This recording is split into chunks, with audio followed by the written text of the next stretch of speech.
Record. Hey folks, this is Matt once again, aka Rambler for Life, and I am joined with... Mike, aka OCB Communications, and after watching that piece of shit thing pre-com, decided it'd be perfect time to check out the 1982 John Carpenter film, The Thing, which in my opinion is the only film that is called The Thing. Fuck the pre-com bullshit. Fuck that thing. I love this thing though. Yeah, I love this film to death. It's perhaps my favorite horror film of all time. I find nothing wrong with it, and I've enjoyed it ever since I saw it on VHS tape back in the day. My story's interesting. It's a friend of mine, a friend of the family. He really liked it, and he bought it on DVD. And I was too young to see it. And one time when I was younger, I was like 10, 12, maybe around 12 or 13. I mean, I wasn't able to watch R-rated horror films yet. But one night I said, "Fuck it," I was being bad, and I took The Thing, and I decided I was gonna watch it one night. You know, my parents were in bed or asleep or gone somewhere, watch it on the computer. And man, did that scare the crap out of me. But I loved it though. I really did enjoy the film. And I wanted more, and I became really, in some way, a little bit obsessed with the movie. I would check the fan side out. I wanted to get the novelization, and I finally did. And it's definitely one of my all-time favorite movies. I actually did a discussion about it in my film studies class at college. I showed my music video I did, which I don't know if that one's still up, that I did with Quiet Riot song. And then I actually showed that on a big screen. That was really cool. It was like on this big, was it like a, projector screen. And it was kind of like already in sort of a theater. The classroom was already like a theater. So that was really cool. Like a porno theater.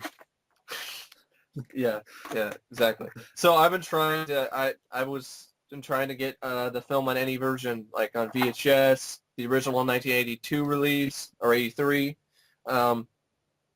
I have it on Laserdisc, and I have it on DVD still, and I have it on Blu-ray, and I have it on HD DVD. You know, so definitely a big fan of this film. Probably say it's my second favorite horror film next to Creepshow. And my choice for the best remake of all time. I love The Fly. I love the Blob remake, but this is just, I honestly, I could say it's cinematic perfection for me personally. I don't find anything wrong with it either.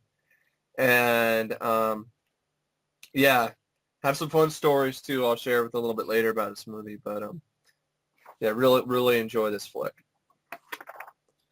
Yeah, I love this film to death, and we'll probably get into it a lot going into it. And will this probably be going on your channel, since the theme prequel will be on mine? I could, if that's up to you. It's up to you what you prefer. I mean, whatever.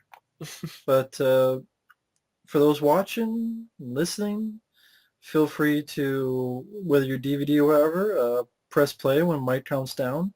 Mm-hmm. So feel free to count down, Mike. 3, 2, 1, pressing play.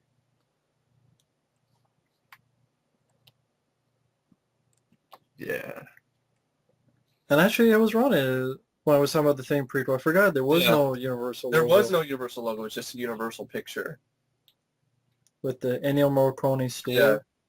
Which is awesome. In this it is. Not awesome in the pre-com. Yeah. It's awesome here. This is actually, speaking of the score, it was actually one of the first of John Carpenter's films, which he did not score himself. The film's original choice of composer was Jerry Goldsmith, but he passed and Ennio Morricone composed a very low-key Carpenter-like score filled with brooding, menacing bass chords like this. Well, that's great. It definitely develops a dread and atmosphere. Yes, just the score by itself creeps me out and gets under my skin. And it stuck with me ever since I saw it that one night when I was a kid. Like, I started humming the theme the next morning, you know, the main part, you know, dun, dun, dun, dun, dun, dun, dun, ba, ba, ba. Yeah, so. Dum, dum, dun, dum, dum, dun, dun, yeah. Dum, dum, dun, dun, Bum, bum, bum. But of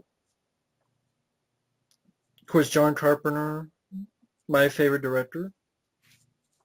One of my favorites. This is actually John Carpenter's favorite film he directed. It's a good choice. Of course, our alien from who knows where coming in. Yep.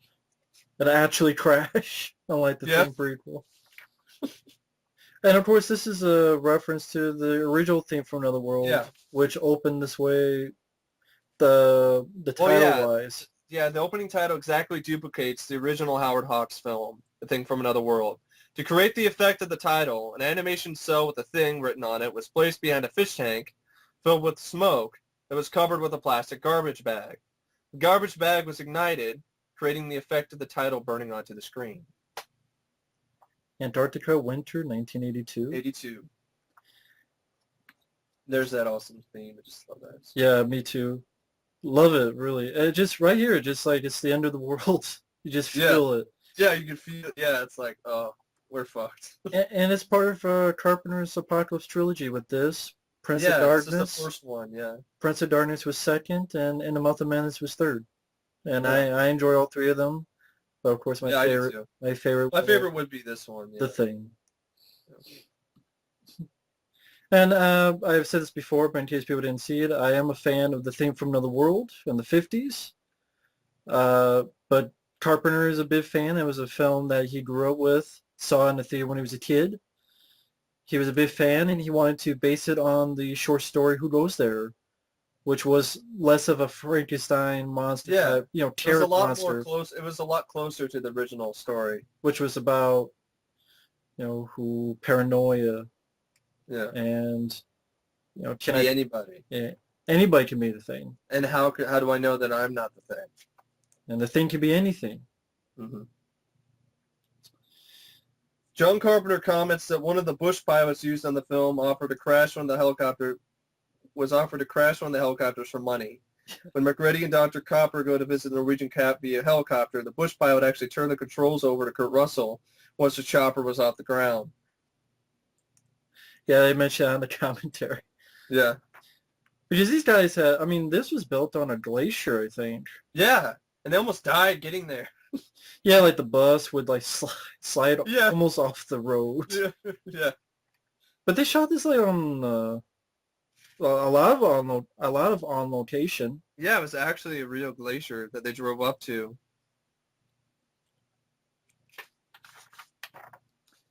And you get this dog. No, it's another shot. Because you see the Norwegian dog in the film was named Jed. He was a half wolf, half husky breed. Jed was an excellent animal actor, never looking at the camera. Yeah. And Dolly or crew members. Jed, however, is not the dog seen in the beginning chasing here, where the Norwegian is trying to shoot him. Per Carpenter's commentary, this is another dog painted to look like Jed. So that wasn't Jed. Okay. I know there's a shot somewhere where the helicopter gets a little bit too close to the dog and you see the dog like react to it. But yeah, great cast. Everyone, there's no bad part of the cast, and it's one of those few movies where there's no women. No. Except the voice on this computer. Yeah, there are no female characters in the film. The only female presence in the movie is the voice of McReady's chess computer and the contestant scene on the game show that Palmer watches. A scene containing a blow-up doll was filmed and then left on the cutting room floor. According to John Carpenter, only one crew member was female, but she was pregnant, and this forced her to leave the shoot, and she was replaced by a man.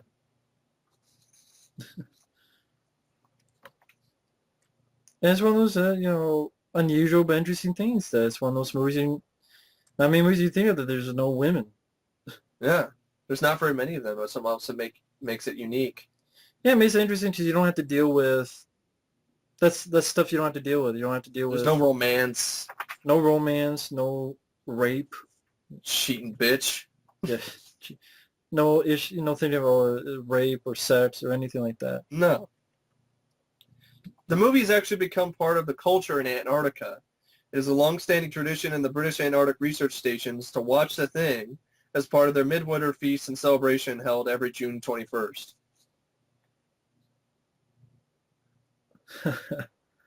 Here it is here where getting a little too close to the Oh! torture. I was like, oh shit, a little too close. I better stop. A little too close to the ground. I mean, again, these pilots will fucking crash if you pay them enough. Yeah.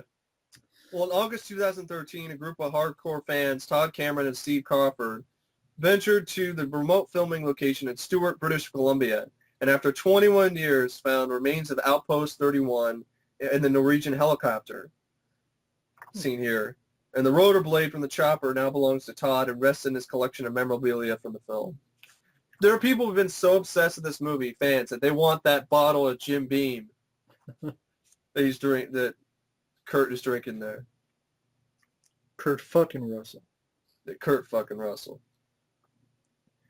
But yeah, every single per the cast does a great job. I mean, you got Wilford Brimley, you got Keith David, you got T.K. Carter, who would be in Southern Comfort, you get Charlie Hallahan, who would work with Kurt Russell again in The Shitty Executive Decision. Yeah, that movie was horrible.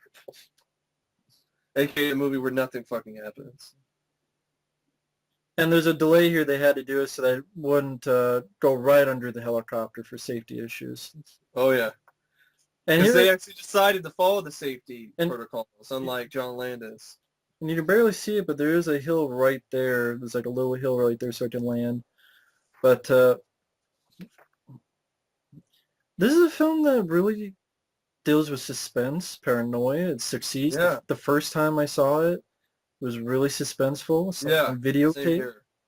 I saw it on, when I was like not supposed to see it. That added to the suspense. It was already like, I'm not supposed to be watching this, So I'm already looking around, making sure no one, my parents don't come in and catch me while I'm watching this movie,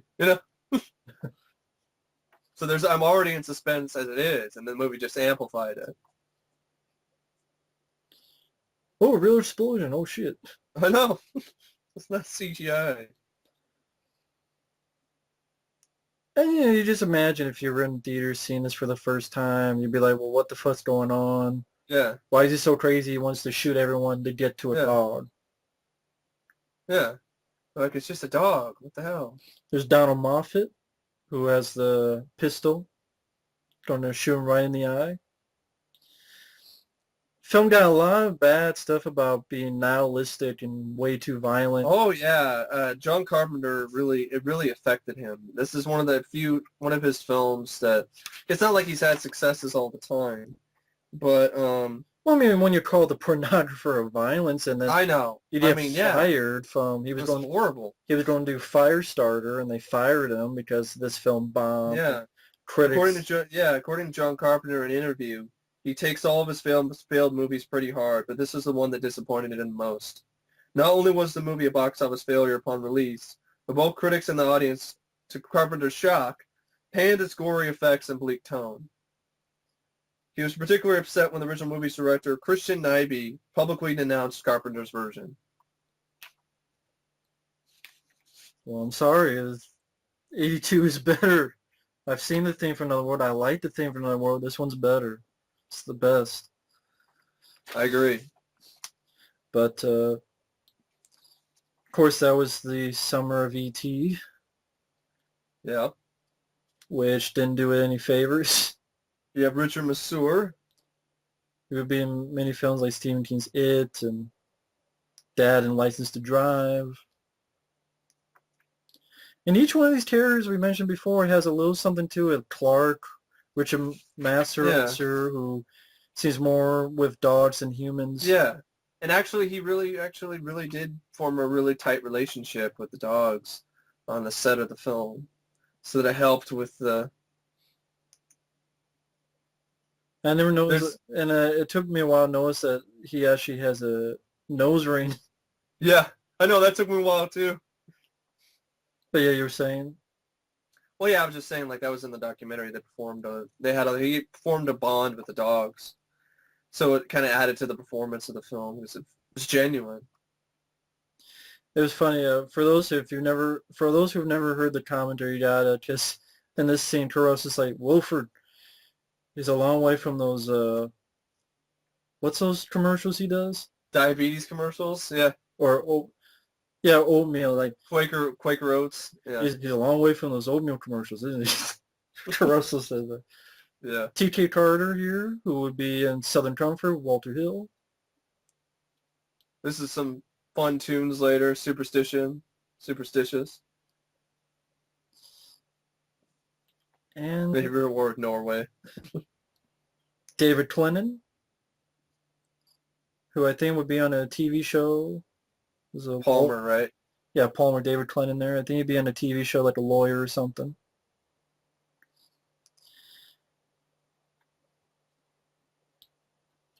Sorry, you just need a little bit of personality to them. Yeah. Just hear the first Yeah, he thing. just fucks him off with a flat lighter. I mean, how does that happen? He fucks him off with a lighter. He flips him off with a lighter and fucks him off. And I forget the actor in the talking right. Oh yeah, the doctor guy. He was in the film Warning Sign. Richard Dysart. Yeah. I never told you. It's Richard Dysart. I guess the producers of the film consider the disappointing box office performance as down to the fact people flocked to E.T., which was released several weeks beforehand. Yeah, when a film gets on a roll, it can steamroll a lot of films, and you either want to see an alien that warmed you in your heart or ripped it out. Yeah, it ate it in front of you. But it's sad. I mean, came out a year before I was born, so obviously I couldn't see it. But I mean, if you're in Carpenter's shoes, you made a film that is considered one of the best horror sci-fi films of all time now. But at the time, everyone's like, "Fuck you, you're shit, you're pornographer, you're getting fired." Yeah. You'd be a little bit grumpy too. Yeah, it's kind of like what happened with the Blade Runner. Blade Runner came out in '82 and got massacred by critics. Yeah.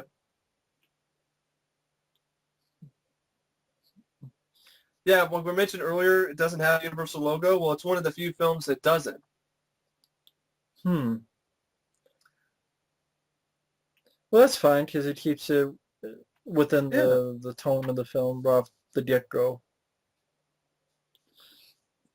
Yeah, the film took 3 months to shoot on 6 sound stages in Los Angeles, with the final shooting taking place in northern British Columbia. Just love that score. Yeah, every time it's just like, it's the hat. And then his hat, yeah, it's just... And I think this is the time you're talking about where they let Caruso take the control right here. Yeah, and then you see it wobble. Yeah, because even Caruso's like, if you watch it here, and like John Carpenter's like, oh, look, get a little wobbly right around there. Right there. And Caruso's like, yep, that's me.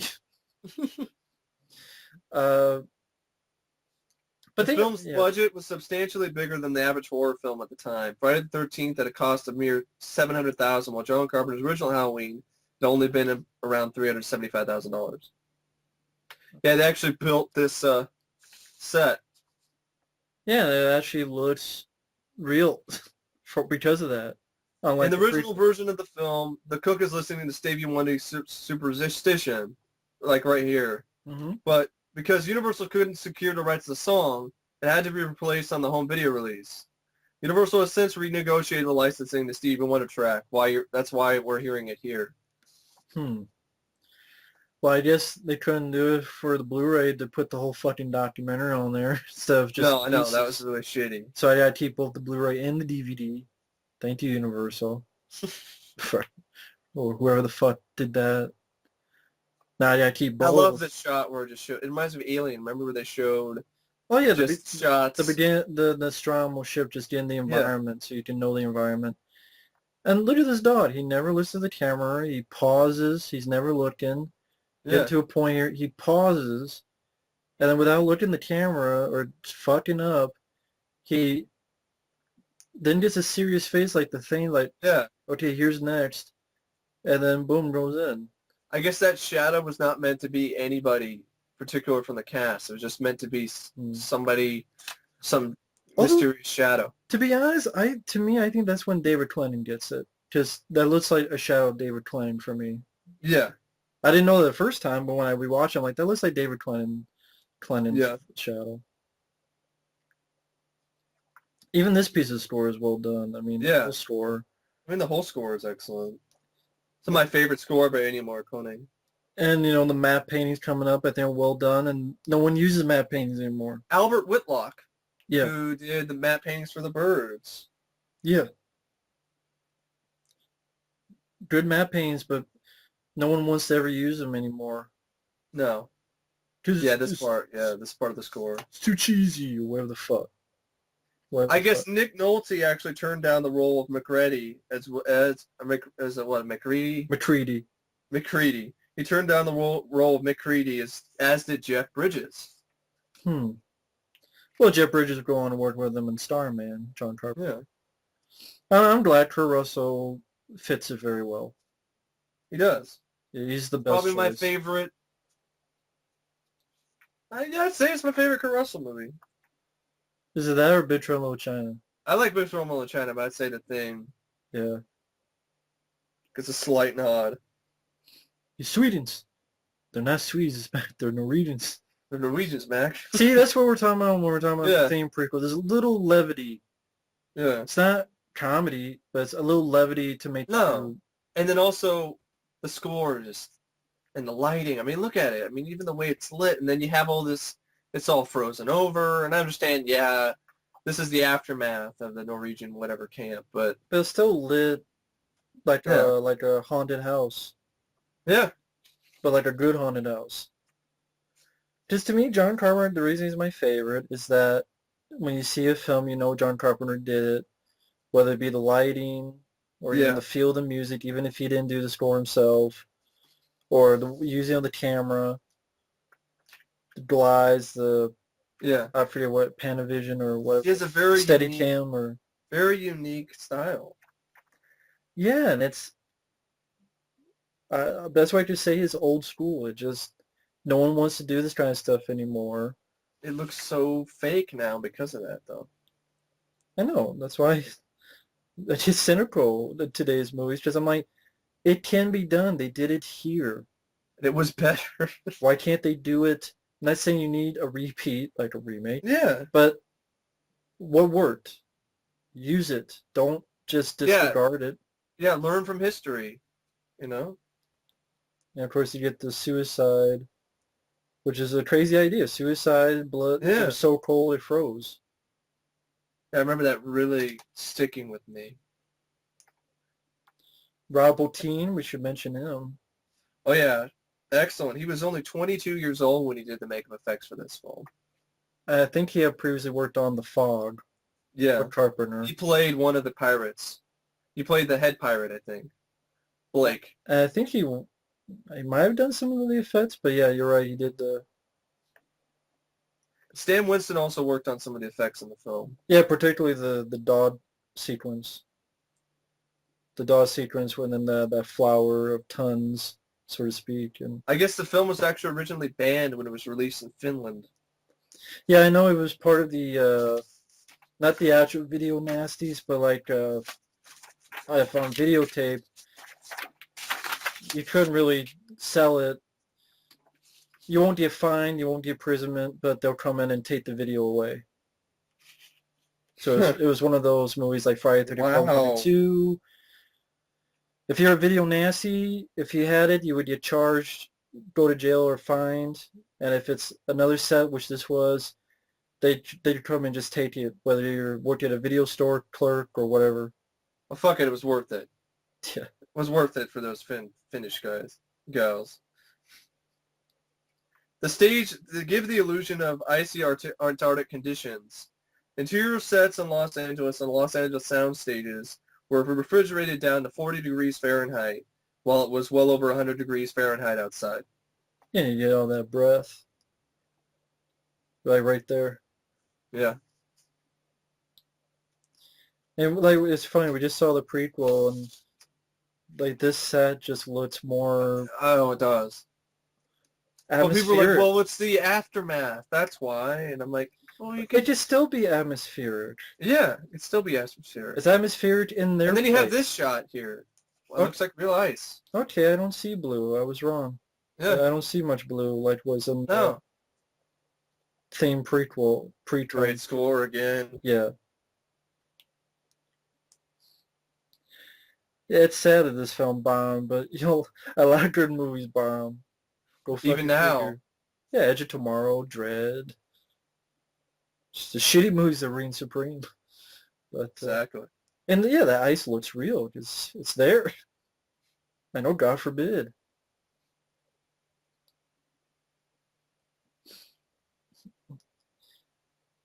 And Here are some examples of the vitriol that greeted the film. uh, I'll get to that afterwards after you see this. This is really well, after we talk about it, this is a really well done shot.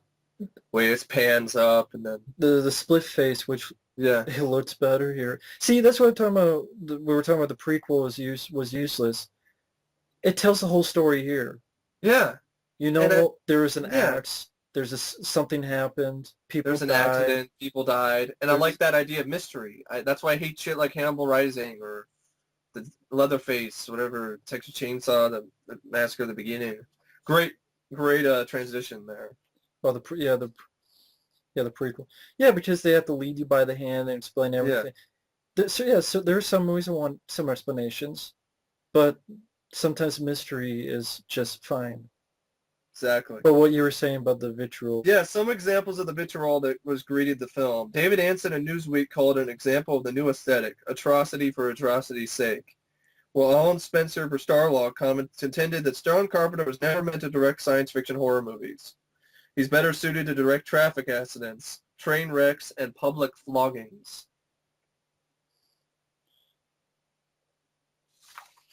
that was a loser.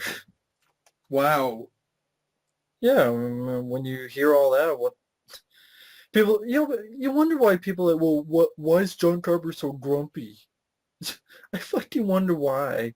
Here's the excellent effect, Rob Bottin. Yeah, great. And the smoke and the lighting, he was very much about the lighting. Yeah, he was like, I don't want, Tons of put the lighting smoke, get the, out of the way.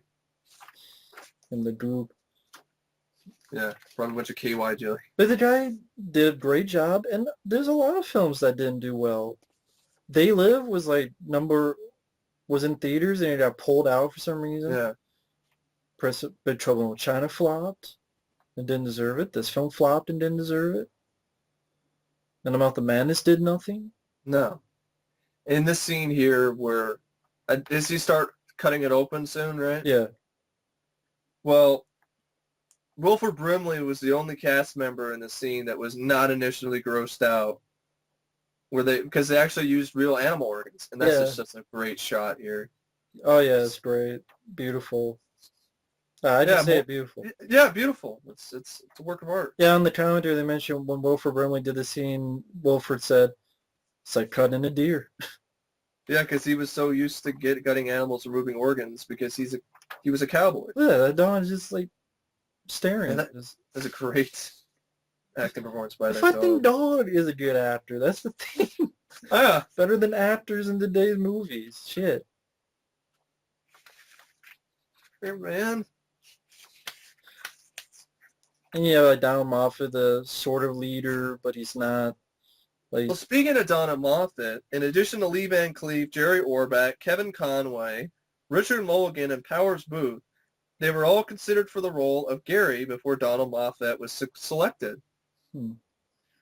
Mulligan's agent submitted his name directly about the role as he had gotten a copy of the script and was eager to play it, feeling it was a major departure from his prior work.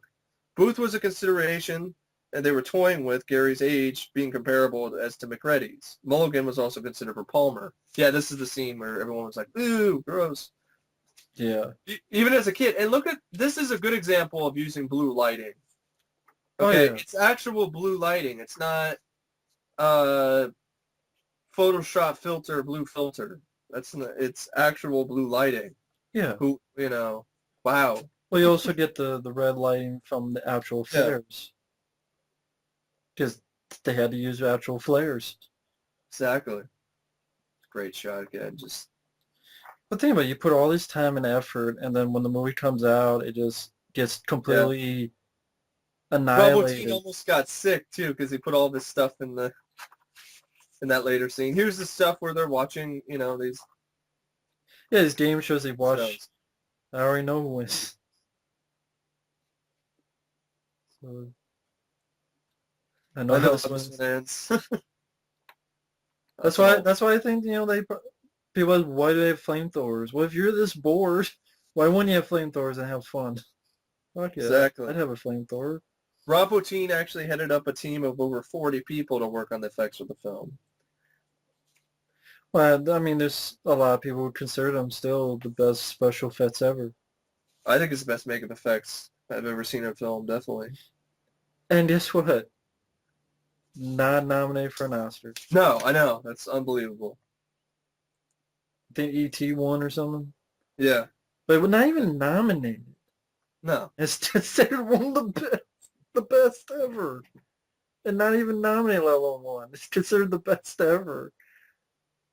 That's Yeah, I can how see that's what how here. worthy the Yeah, Oscars are. I know. But yeah, Holy shit. go ahead. I can see why John Carpenter is grumpy too, because this is his first foray into major studio filmmaking.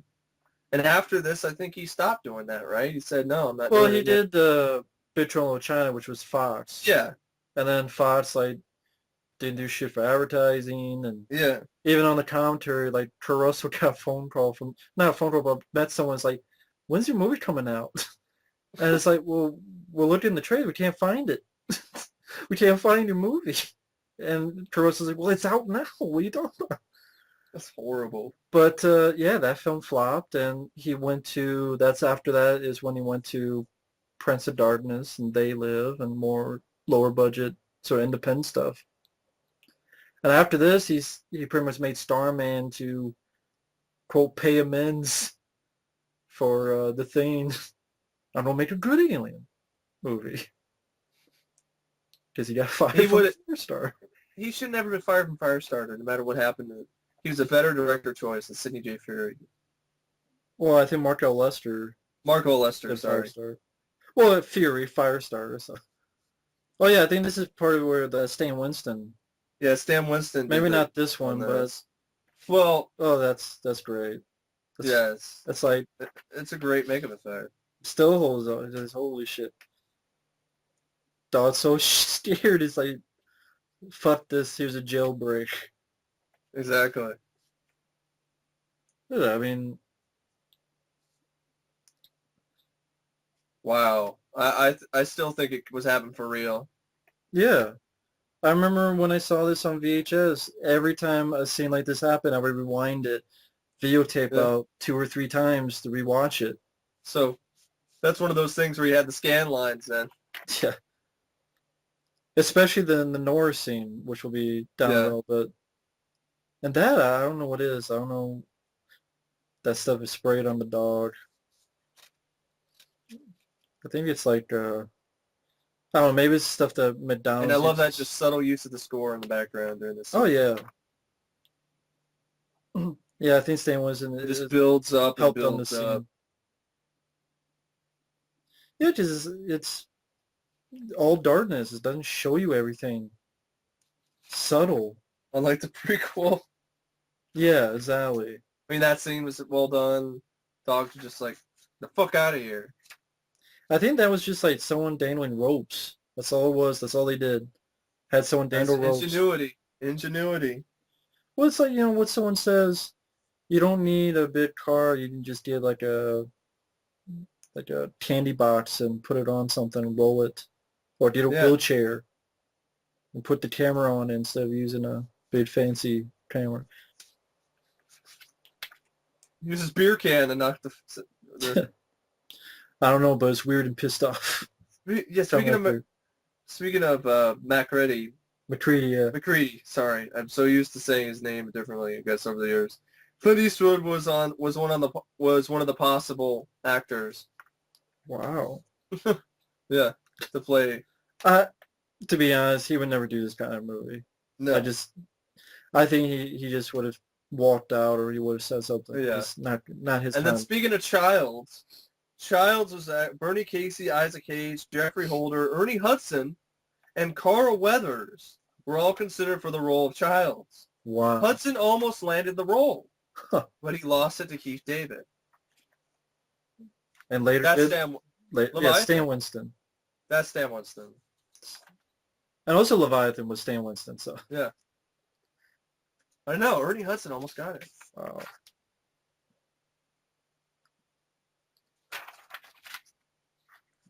amazing. Yeah, it just, God, I just imagine getting a In the chance theater. Can you imagine in the theater? I'm getting chills just watching first this scene. time, for the first time in the theater, and I'm like, I'm pissed at people in 1982. Yeah. Well, I just has to do it though. It's got to Yeah. do it. He has to do it, man.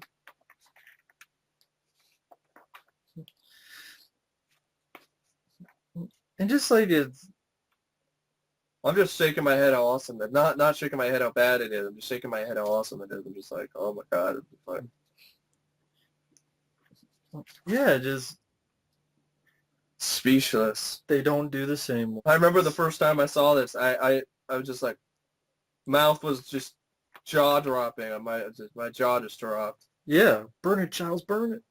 That Especially this scene eyeball, here. and then The this whole eyeball. thing made of dog tons. Yeah, the That's what this flesh is. flower.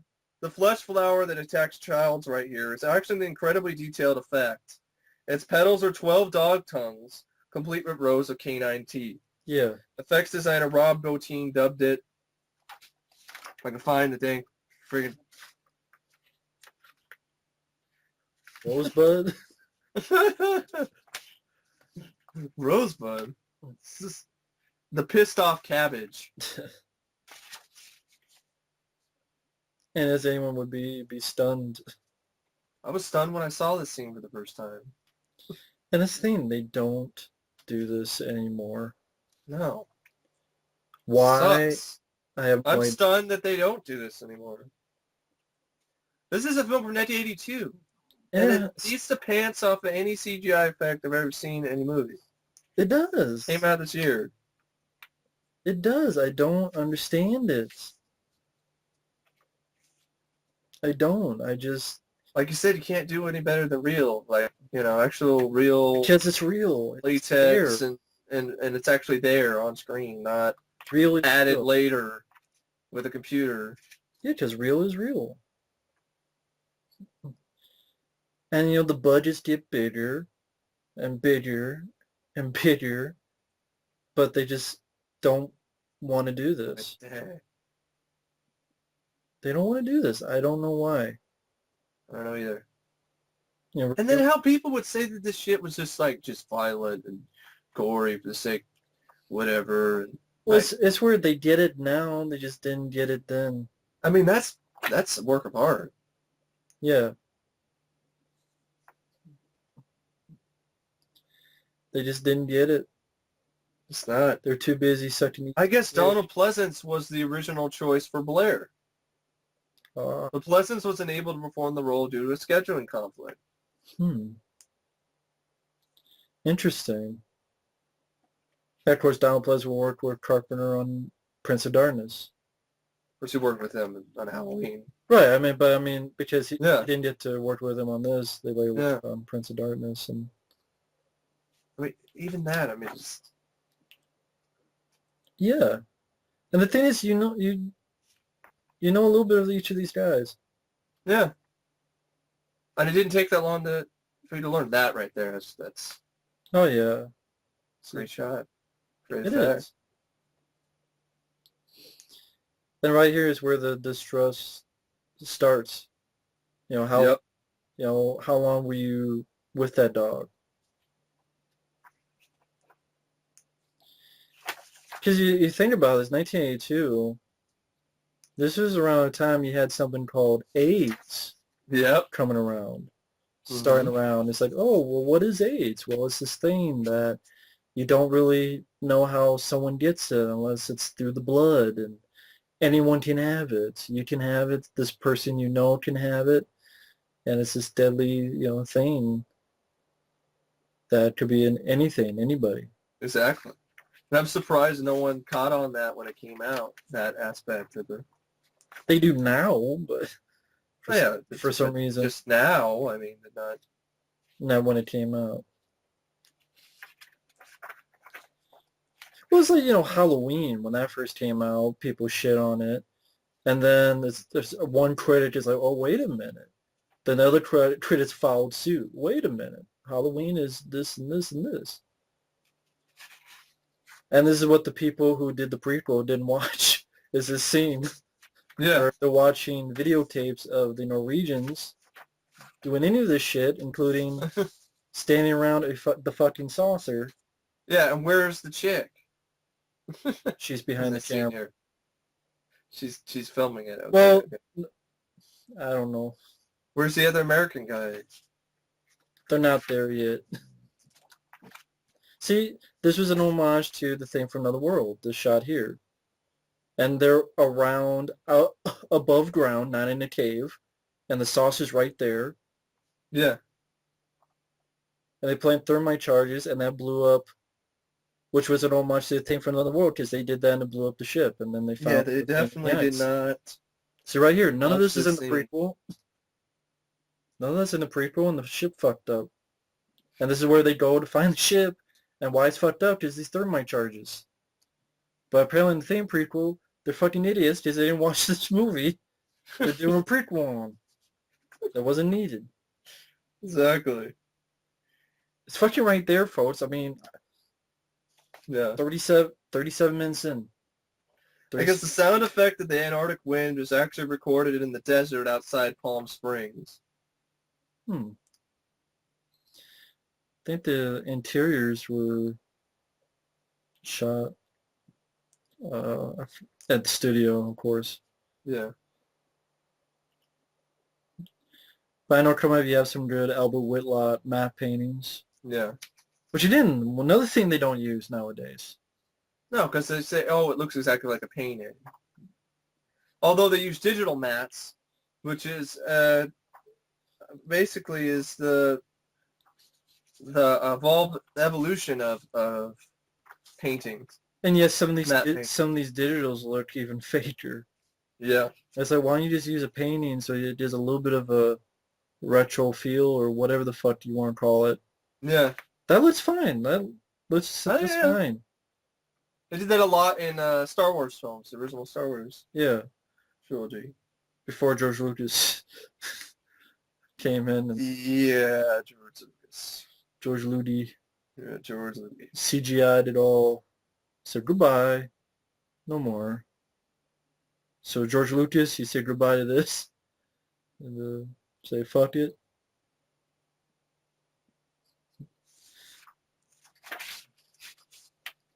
And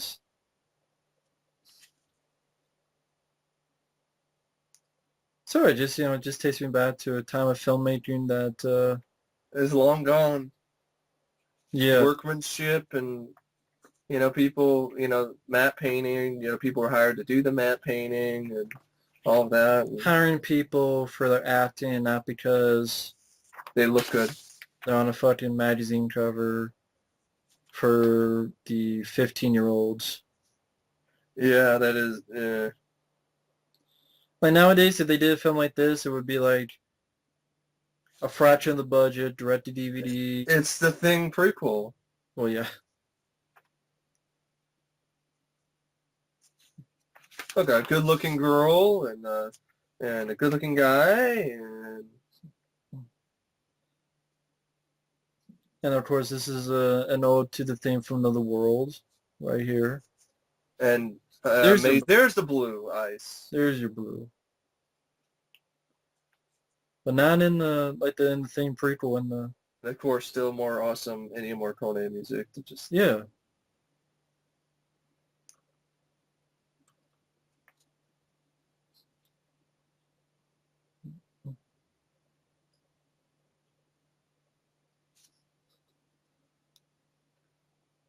Cheers to the gods, man.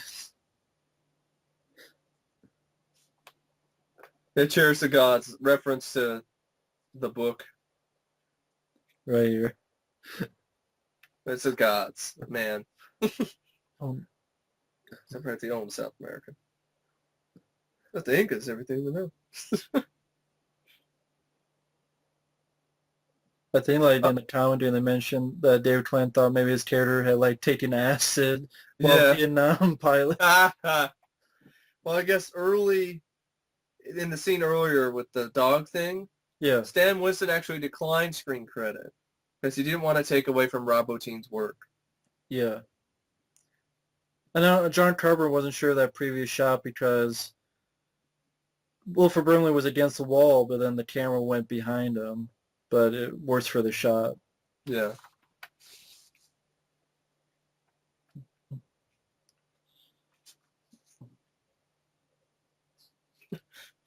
That theme is so memorable. I thought you just clearing your throat was part of the score.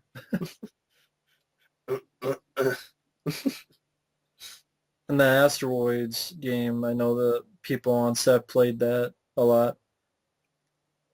And this kind of looks like Asteroids. Yeah. Although it's another reference to AIDS. Yeah. It comes in and makes a perfect copy. It's not like Body Snatchers where you have no emotion. I mean, it's a perfect copy. Some would say so perfect, you yourself would not know. Nope. If you're the thing. Which is really creepy. It's Which, terrifying. which that's like, okay, for if you don't do something with that, you could tap more into that. Yeah. Because that's one thing they don't tap into that maybe as much. Yeah. But no, we're not going to do that. We're just going to do a fucking prequel, pre-made. And John Instead of what Carpenter, would happen if it did get to a population. yeah. I wanted to see that instead, the sequel. Like, what would happen if this organism did make it to a water supply, did make it, to our front door? Well, I mean, then there's no chance. There's just no chance. But I think it'd still be could be a fun movie to see that sort of Well, I think, scenario. you'd have to have like, let's say let's say if this was a hit, Yeah. and for some reason Universal wanted a sequel, so Yeah. 85, Yeah. you probably have to have like if this was, how much was this movie? Yeah, my idea would be kind of like a post-apocalyptic sort of thing, but with the thing organism, you know? I like the fact he has a Coors and a Yeah. GMB. And a Jim Beam. Got both. Get Well, I double could have drum. used those. Coors and a Watching the Thing prequel. GMB. Yeah, not one or the other, both.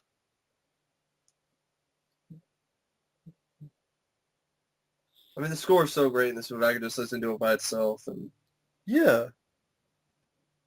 then get the exact same feeling. I mean, that's a testament to the importance of music in a film. And that's another thing, like, how often do you hear scores that are that memorable that create those type of feelings nowadays? Prometheus? Yeah. Right. I'm seriously trying to do the last score of a horror movie or sci-fi movie. Sure as hell wasn't The Dark Knight. Well, that's not a horror movie, but I know, but I'm just saying the score, everyone praises. I mean, I don't see it. Or Inception or any of that crap.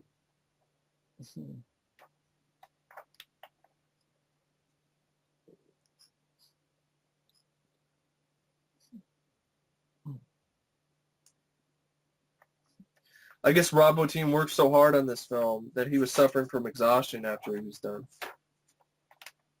well, I know there's also he might have been chemically fueled. Yeah. Well, I heard that a lot of the stuff he worked with in the Norris creature scene, when the head falls off. Yeah. I like this shot here. Yeah, it's subtle. Builds up. Nowadays it's just it builds up. There's Suspense. just like, ew, what? Yeah. And then it tricks it through plays mind games. Did that move? Did I see it move? Right. Or is that just my head, my brain? Am I just imagining things? But I think that's another guy to mention, Dean Cundy. Yeah. The director of photography. Great cinematographer, yeah. For people out there, if you look at his filmography, he's worked with everybody, Back to the Future, just Halloween. I mean, just Yeah. so many movies. It's unbelievable. And Yeah. he helped with the look of the film. Did an amazing job as always. And to tell you that the thing is not dead. Thing's not dead.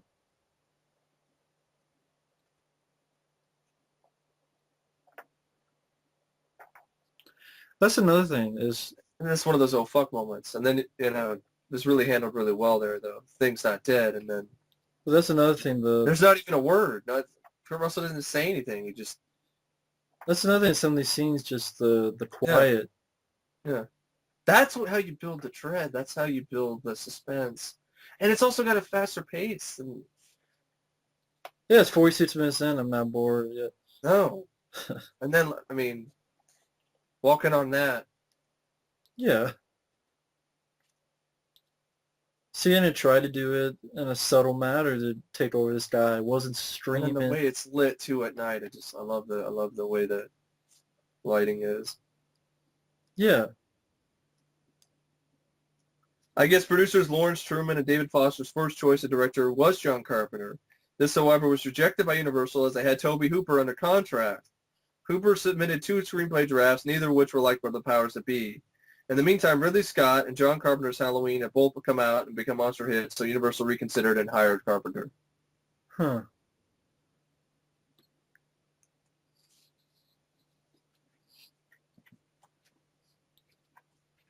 Isn't the scene that they kind of ripped off for the logo of the prequel Yeah. with his Yeah. hand and Uh-huh.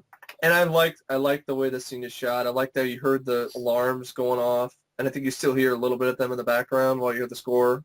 yeah.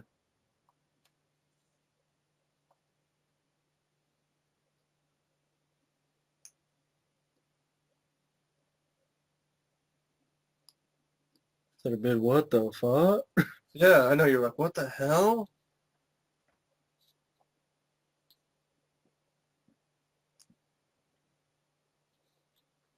And see, that was short. It was like, it wasn't really long, drawn out shot. Yeah, drawn out, right. Leaders cracking up. That's why people sort of look more into McCready as it. Yeah. But McCready's type of guy is, it's in a way, it's like Peter Weller in Leviathan, where he doesn't want to be a leader. He's just doing his No. job.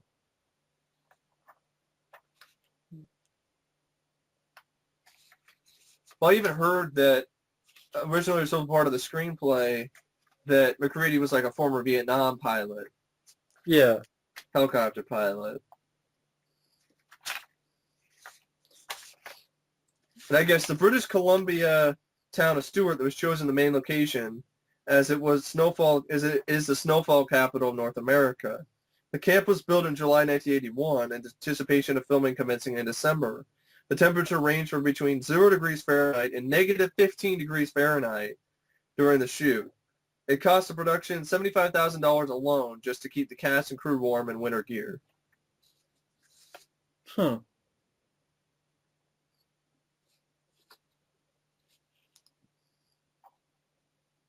Yeah, the location base in British Columbia was only accessible via a road that briefly went into Alaska. Huh.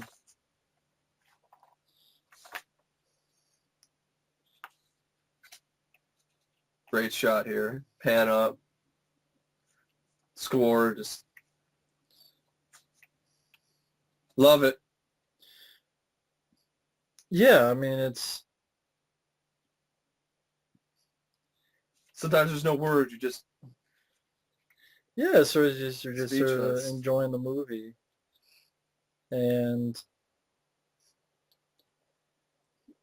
it's just one of those things that, again, they don't make movies like this anymore. Workmanship. Yeah, workmanship and sets and no color filter, actual real blue lighting.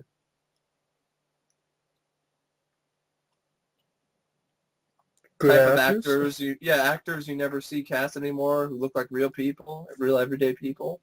Yeah. Whether it be blue That's something I collar, think. whether it be Yeah, however. I think that is something that's really understated and not and really not talked about that much in films today. That's another reason hard to get me to get into a film in a lot of movies nowadays. Where are the real normal people? Even the extras that look like supermodels. Yeah, to be honest, yeah. They're out of our catalog. Yeah. That's the thing, Wilford Brimley is like, I know this thing's going to kill everybody, so I gotta fuck everything up. And the choppers. Well, he did the right thing. Yeah. But he still is like, I gotta fuck everything up. I mean, I gotta fuck up the choppers, I gotta fuck up vehicles. Of course, you can see why the rest of the, the the crew are like, "What are you doing?" Yeah. Don't you understand? That thing wants to be us. That's what Wilford would say. Oh, what's funny, coming up, if you look at Keith David, I'll mention when he cuts up, you'll see that he hides his hand. Yeah, And because he broke. got broken. And they put like a glove or something on it. Yeah. But like that pan down the hallway. I love that. That was a great shot. And then this is a nice scene too, where it's just like, is he the thing, or is he just going nuts? We're like, what the hell, right? Yeah, he just doesn't want anyone to escape who may be the thing.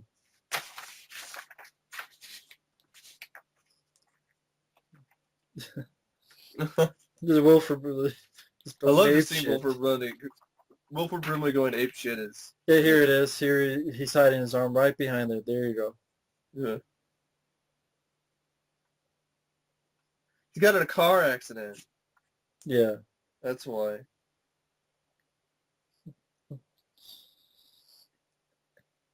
I think like Wilford Brimley was getting nervous because he knew that everyone was going to gang up on him for this scene. Yeah. When they're really shooting. Yeah.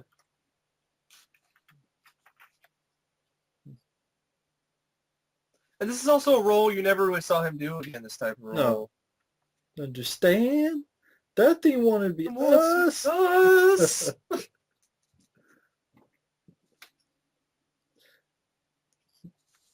I love this. It's like, you don't want to hurt anybody. Come on. Want to hurt anybody? I'll kill you. Do you?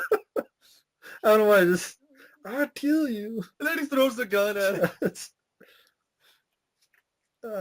is what he was nervous about because everyone's got to get on him.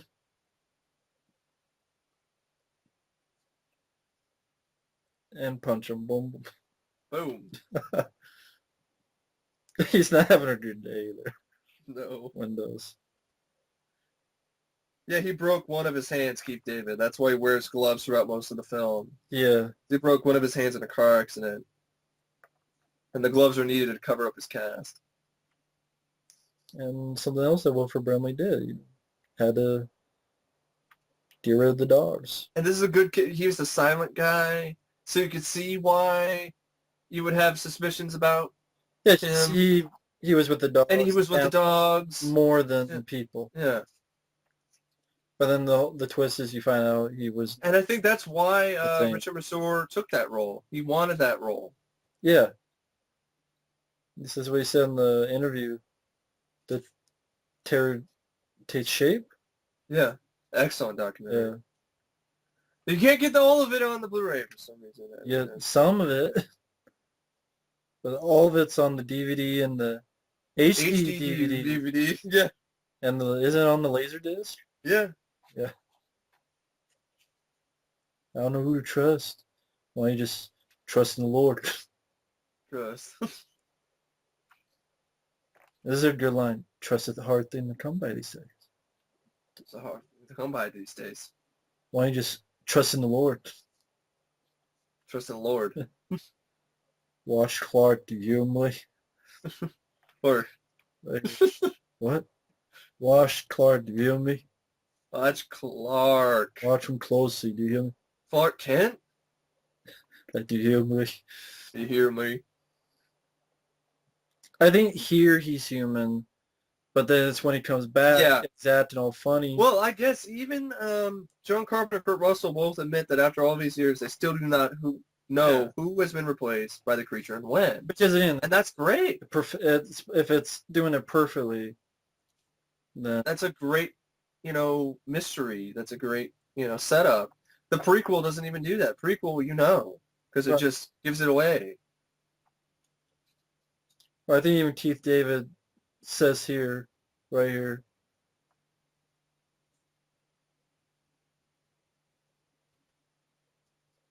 Yeah. How would you know? And that's where they come up with the blood test, which, of course, is miles better than miles. Yeah, and I guess John Carpenter, he decided to do the film based on that sequence. Blood test scene, yeah. Yeah, This is a good suspense scene. it is. Really good suspense scene.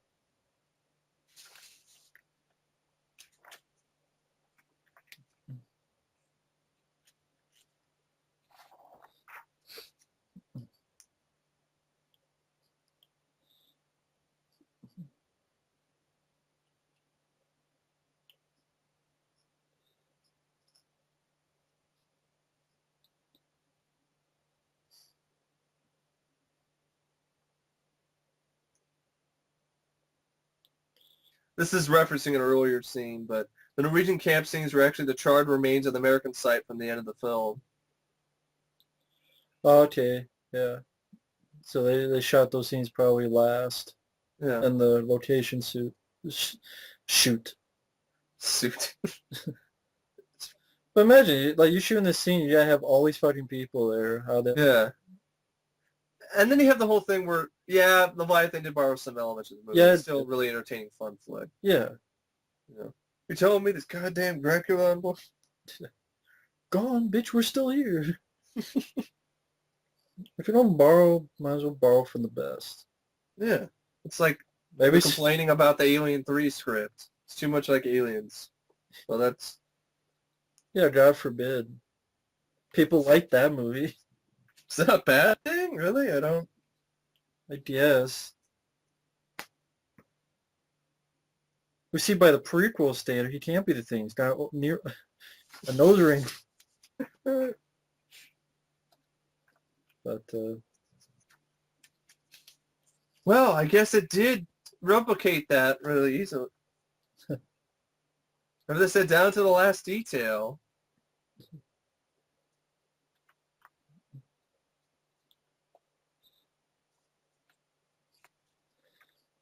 but it's all falling apart. Yeah. It's a good example. Like, And then this tracking shot again. no one trusts anybody for good reason. I wouldn't either. Right. Yeah. He even says, why do you trust Gary to be one of those things?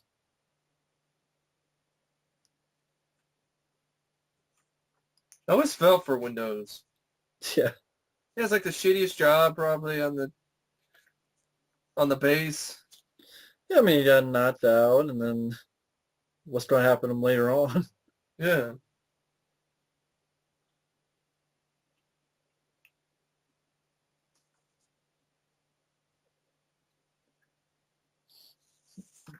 It is. It's the whole idea. That's the whole point. Is that who do you trust? Do you trust Windows? Is he the thing? Yeah. Hubba. Money. Who do you trust? Who do you trust? Is he the thing, and he wants a gun? To protect it. Yeah. To That's the thing. That's the exact thing the video game really did not do that great of a job. No, not at all. With. This is disappointing. Exactly. Could have been, really creepy, like that Cold Fear game, or like Doom or something, or Silent Hill, but they didn't do that. No. Now this right here, where he says, "Was it?" Now is that the thing? Something part of knowing there's something not right? Yeah. Because he's gonna show later that he is. Yeah. And the scene that haunted me. Damn picture. Yeah, he has some stories. Is that one of the stories? I'll get to that later. I got another one too. I can talk about it right now if you want. It's up to you. I was watching this movie with my aunt, and we didn't get around to fit. While we were watching it, I don't forgot what scene it was. It was somewhere near the middle of the film. Could have been here for all I know. A fucking bat showed up in the house. So bats flying around. I have to pause the movie and catch this damn bat. I have my uncle trying to hit it with a broom, and then my cousin, she's all like, "Hey, don't hit it! Don't kill the thing! Just shoo it away! What are you doing?" So I thought, but this is a great scene here, but Yeah.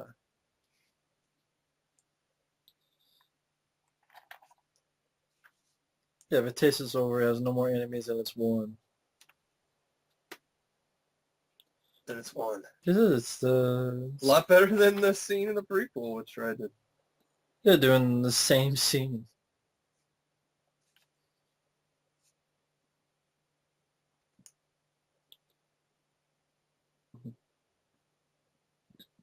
Because John Carpenter knows what the hell he's doing. Definitely. I mean, Yeah, we eventually did catch the bat and shoot it out of the house, but I thought it was pretty funny. Watching a horror movie. Flamethrower. Yeah. Watching a horror film and a damn bat shows up. I mean, at that moment, I mean, that's classic. Well, if it was raccoons, it'd be the Great Outdoors. Ha! Yeah. Well, didn't they have a bat as well actually in the Great Outdoors? Yeah, I'm glad it wasn't a bear. Fight a bear and his bare ass. But okay, great blood test scene. Yeah, in the shot you're going to see coming up of McReady holding the dish of Palmer's blood before he tests it. Yes, a fake. The hand that holds the dish is fake. Yeah. It's fake. Because you have to have the thing shoot up when it does it. Apparently fucking audiences, like, they winced a little bit where they just cut their own finger for some reason. Wow. And Like, that's, I guess they were so with, I don't know. this film even did a great job not making me wince at, like, needles. Like that scene where they injected the guy, but it didn't even bother me. And like other movies, it's like, especially, but The Fly 2 is a different example because it actually breaks. That's the reason why that. And see, like right here, what Trevor's doing, he puts the back wide open. Yeah. So any minute you could think maybe someone will Yeah, I like that shot. walk in, walk by, someone's around the corner listening. Yeah. People are like, oh, you're putting too much into it. But this film actually does that. Yeah. That's why it's considered one of the best.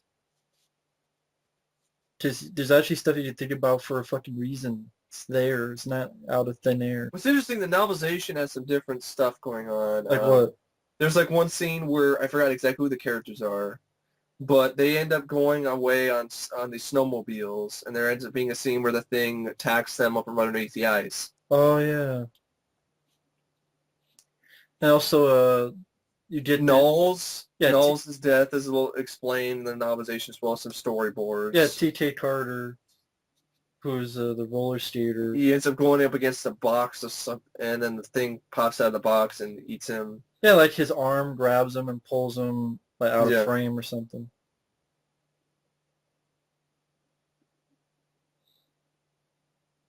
There's also another thing, but I'll talk about that at the end. Okay. I highly recommend it. It's worth a read. It is a little bit different. It's really interesting, though, to see the differences. Even that shot there, it's like, is McCready the thing? Yeah. Was he, you know... You can see why the rest of the crew even think, dang. I mean, especially, you know, coming up here, he's going to get it. Yeah. But you don't see it, but you didn't need to see it in this instance. No. Maybe he tried to burn it. Maybe he burned himself before it could get to him. Yeah. That was a good example of just a weird, creepy noise there. Yeah. Attempted a jump scare. Yeah, even Carpenter admitted that on the commentary, yeah. Those sort of a haunted house type thing. Yeah. But I still just did a good job with it because it was so brief. It wasn't like in your face. It was just understated still. It was still very understated. Yeah, just the use of these flares, just Yeah. not fuck up the camera. No. Yeah. Or geometry. Real flares, not Yeah. lens flares. And that's where Fuchs bit it.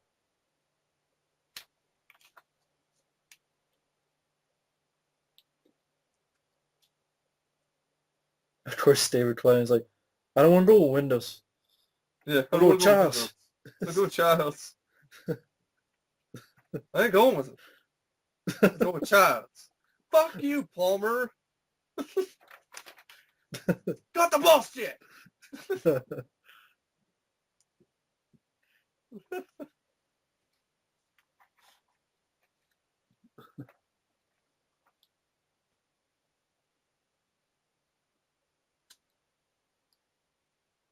Yeah, watch them very close. You have to. I guess the X-Files episode Ice is a direct homage to this film. Oh, definitely. I really enjoy that episode, and yeah, Chris Carter admits it himself, even in the interview. It's like on one of the videotapes, Yeah. because it's like this worm that they find in the creature that can goes into you and I like that episode affects. too, and I love this shot. I don't know what it is. It's just so Which just, shot? just him. This one? Yeah. Just him looking through but the way the lighting is. He's got a noose. He's got a noose in Why there. does he have yeah. a noose? Yeah, if he was the thing, why would he have a noose? Right? I think he is the. I think he is the thing, but yeah, Right now? Yeah, I think he is Yeah. the thing, because Maybe he had a noose before, and then the thing got to him. he might have. But how would? Well, yeah. So anyone could have gotten in. And then why would the thing change? What doesn't care about a noose? So just leave it there. Yeah, because he's got to build the spaceship underneath that thing. Yeah, See, now he wants to come back inside. better. Man, inside. Yeah, by that time he's the thing. Yeah. I mean, after you've seen it, repeated times. Well, come on. There's gonna be spoilers all over the place. No, I mean, like, the first time you're not going to know it. No. I just meant, like, I could guess that because I've seen this, like, Yeah. a dozen times. Yeah, more than a dozen. Maybe he tried to burn it. Maybe he burned himself before it could get to him.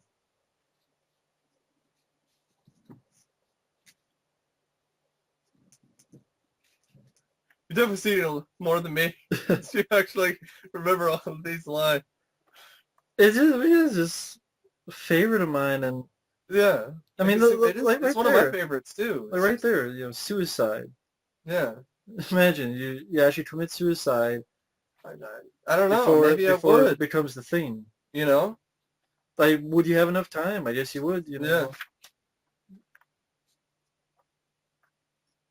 But then again, you might not, because you don't know how fast it assimilates you. But I mean, it obviously worked there. Yeah. But he did before it get to him, like McCready said. Maybe it was coming up to him, and then he just killed himself. Or he just got so scared. He did it. Yep. Just the lighting and just the lights on the. It's great lighting in this movie. Oh, absolutely. Dean Cundy. Didn't get nominated for an Oscar for production design either. Nothing got nominated for an Oscar. Not even for the score, and nothing. That's nothing. Bullshit. Even get like one of those Oscars later, like, we'll commend you, Rob Bottin, for your work on the thing. Finally, no. Honorary or whatever. Yeah. Yeah, I think This deserves it. Yeah. Rob Bottin deserves one of those honorary. I don't care if it's this year or whatever. There's a little telltale sign here. Yep. Or is it just a heart attack? But of course we know it's not. Of course, this is where T.J. Carter, he cut McCready loose, as he says, I cut him loose. Cut him loose. Turned him loose. Yeah, I cut him loose. If it did get to him, this child.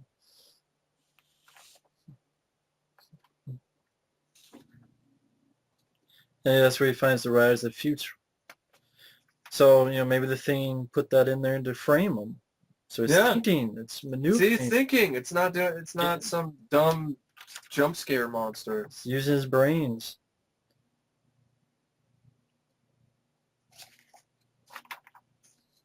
If it did get to him.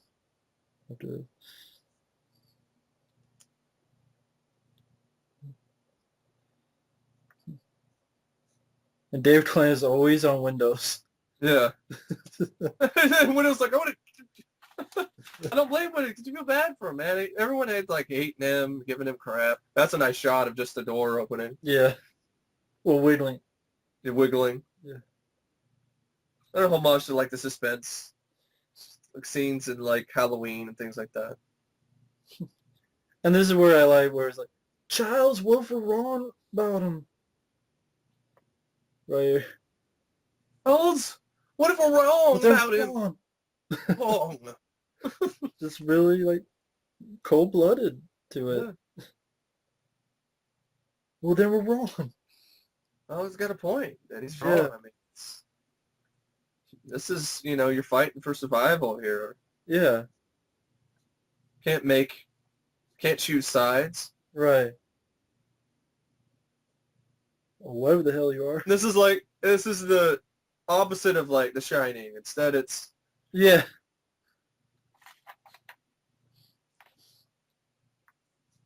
Got a big old thing of dynamite.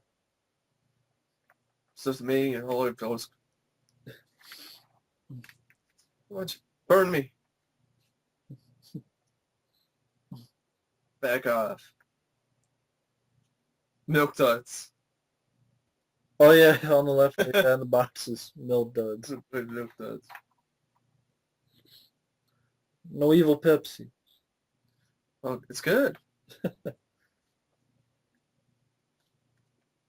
Just evil milk duds.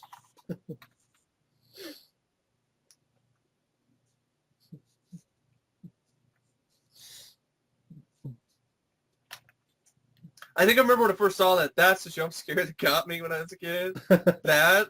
Because I wasn't expecting that at that time. Yeah. Yeah, no sound effects, no cheap, It's just, like, oh, is that the thing? No, it's just them. They're knocking them on. Okay. yeah. Right.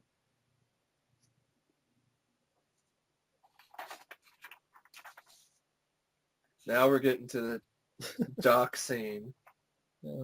Norris, Fucking Norris creature. not Chuck Norris. No. Did you want to talk about the Norris scene? I will when we get there. Still got a little bit. So we're there. The doctor here, Copper. Brian Dennehy was one of the considered to play the role. He was almost cast, but John Carpenter cast Richard Dysart instead. And yeah, in this scene where his arms get severed, coming up. Yeah, man with no arms or something. Yeah, a real-life double, amputee stand-in, was used wearing a mask in the likeness of Dysart. The audience focuses on the bloody stumps while the mask goes unnoticed. I like that. Right on the far left, you saw that knife in Drew's hands. Right here. It's coming up. Oh, definitely. Yeah, you see that? Yeah, he's got a scalpel. Cool. Right here. It's great. I can see the mask now, but I was looking for it. Oh, I couldn't. I still couldn't see the mask. And then this fucking thing. Yeah. Like my stomach, I'm getting a fit in my stomach right now just thinking about this fucking thing. Fuck you, Norris creature. I'm not looking at that thing. I'm looking at it. I love it. And that's great too. The reason why it's a great effect, it is. But the reason why that creature freaks me out so much, the image of that, is because I have a damn book in the local library that was called Monster Movies and had pictures of King Kong, Godzilla, whatever, Frankenstein, the Mummy, and then Gremlins, and then fucking Norris creature up close, right in front of your face. I'm like, I was like 8. I was like 6 or 7, 8 years old. I mean, fuck. You don't do that to a kid. Why the hell was that in the children's section? Damn it, Lake Oswego Public Library. This just keeps going. Just head goes right through the floor. Yeah. Just drags. And this is the scene where they had they used all when the head ripped off. They had to reshoot that scene. It didn't work the first time. Yeah, I think something exploded or something. Yeah, and then had to use all this noxious chemicals again. Yeah. I love the way this is shot in this sequence. And of course the line of dialogue to come soon. So yeah, Norris creature. Wild and crazy. And... It still scares me. I covered up the screen. I had these. I did. Okay. That's fine. I love it. I mean, you love it too, but I love it, but it still scares the shit out of me. Oh, you sure kept watching them. Because of the image, because childhood. Love this. Be fucking kidding. My reaction to the Thing prequel. You gotta be fucking kidding.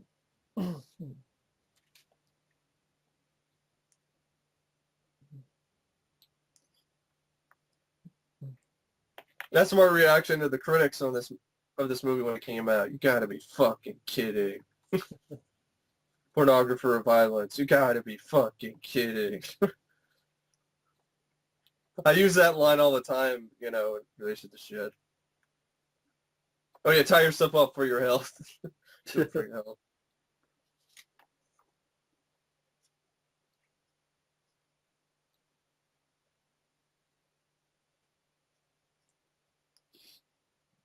Yeah, just the trust issue. Yeah, in the scene where Norris's head separates from the body, special effects designer Rob Bottin used highly flammable materials for the construction of interior of the head and neck models. During the shoot, John Carpenter decided that for continuity reasons, we needed some flames around the scene. Without thinking, they lit a fire bar, and the whole room, which by now was filled with flammable gases, caught fire. Nobody got hurt, but the entire special effects model, which Bottin had worked several months, was destroyed. And that's really sad. Like, he just instinctively did that, but I don't believe he was the Thing. No, he wasn't. This is bullshit, man. How to defend himself. Yep, don't blame him. And then this is setting up the copper wire scene for the wire for the.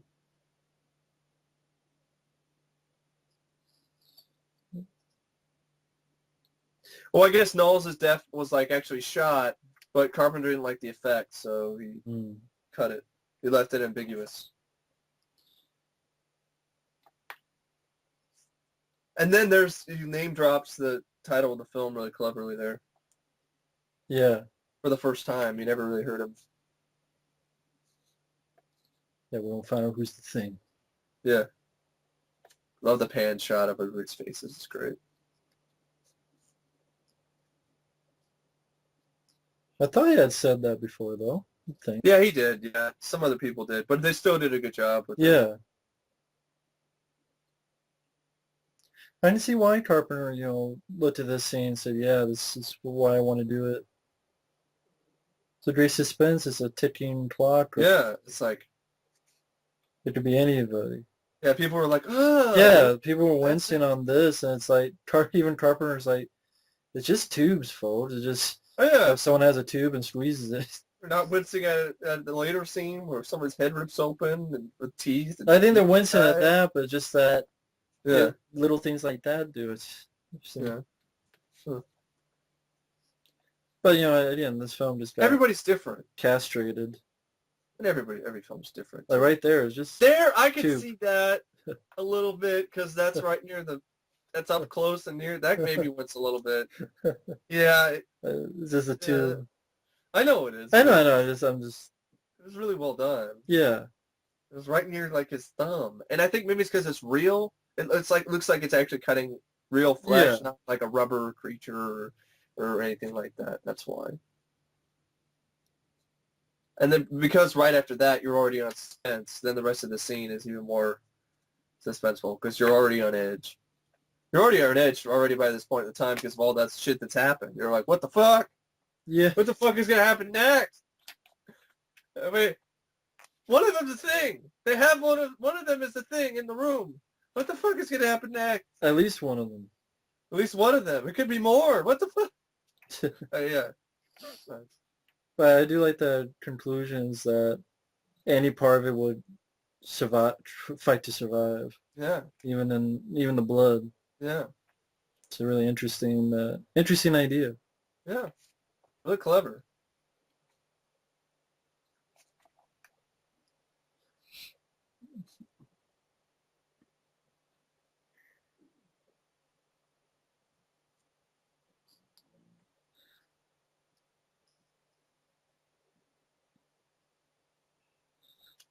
See, I'm still getting into it even after all this time. Yeah. Still This should have just been a. That's my reaction to the prequel. What a crock of shit. and then find out that yeah, Clark was Yeah. the one guy that everyone was sure of, and this was never the thing. It's a good screenplay. Didn't take the, easy way out. Who was the screenwriter? Oh, I don't remember. Actually, I know. I should know. All I have is a trivia on with me right now. One sec. Keep going. It's 8.2 on IMDb. Deserves it. I'd give it a 10. Right. Oh wait, I'll wait on here. We'll do you last. Yep, that was the fake hand, and Yeah. I didn't even notice it was fake because I was paying attention to the friggin' thing that I like popped that the out. blood just Yeah. trying to. This is a scene that they try to do in the prequel where the flamethrower doesn't Yeah. work. And they're like, oh, Palmer, man, that sucks. I like Palmer. In fact, they're tied down. They can't. Yeah. Yeah. I think about it. If that's hell. That is hell. You're tied down to that thing. You're right next to it, and Yeah. Windows gets. Oh, Windows my has Windows. a shitty Oh, look. damn it. He paused too much. Yep. Made a mistake. You pay for it. He had the option to get back on Palmer for giving him all this shit. Yeah. And his head bit off. Really well shot scene of chaos there. Yeah. And then the fucking thing, flamethrower's not working. They're still tied to the couch. Yeah. I just noticed that there was a game that said Stay Alive. It was actually a board game Oh. that said Stay Alive. Huh. That's actually pretty Yeah. clever. It is. It'd be Childs and and what's the doc's Doc, not Doc, the Which one? the main leader guy, Donald Moffat. Gary. Yeah, to be Childs and Gary just tied to that fucking couch. All this shit is Oh yeah, if you saw that scene quickly when Caruso threw it, he didn't think it'd be that powerful. You see like his body just slams right back to the wall. Yeah. More powerful than he thought it'd be. Exactly. And that burn shot was, yeah, because he had no idea how exactly a big explosion would be. Yeah. So the reaction he has in the movie in that scene is genuine. Yeah. And of course that burn before was an homage to The Thing from Another World. Yeah. Which had that similar scene. And that, he was maybe still human, but it's like he had to burn him. Yeah. And the writer was Bill Lancaster. Excellent job. Who passed away in 1997. Rest in peace. And he didn't do much. I mean, for some reason, he wrote The Bad News Bears and The Thing. And that's pretty much the last thing he wrote. he's tried it on the Bad News Bears remake because it was his screenplay it was based on, but Oh, they ended up cutting him loose, yeah. obviously. So pretty much the writer is like pretty much. I mean, even after the thing already showed its face, you still are in suspense here because you still don't know how great job they did with the writing and the editing and everything. I will spend the rest of this winter tied to this fucking couch!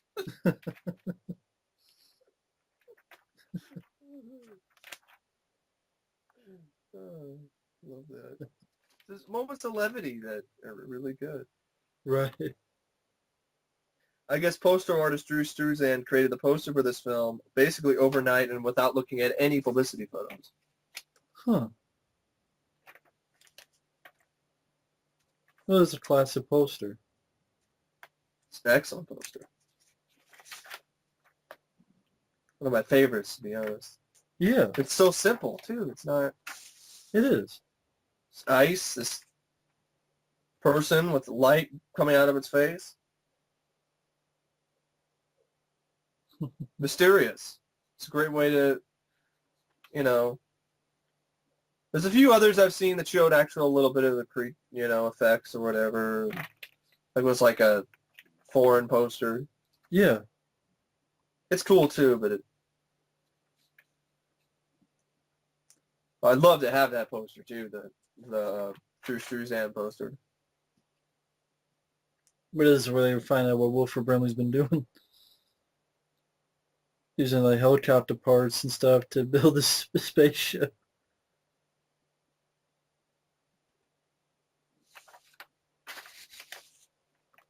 Yeah, why would it have to build a spaceship if the ship already... Oh, the ship did blow up in the prequel, but they didn't watch the scene where they blew it up with charges, so... Why would the Norwegians feel they have to blow it up again? Right? Oh, because they didn't see this movie. I would think you would want to see the movie that you're... What, did they see this scene and thought that's where the spaceship was? Like the cavern? I tell you. I'm fucking confused. But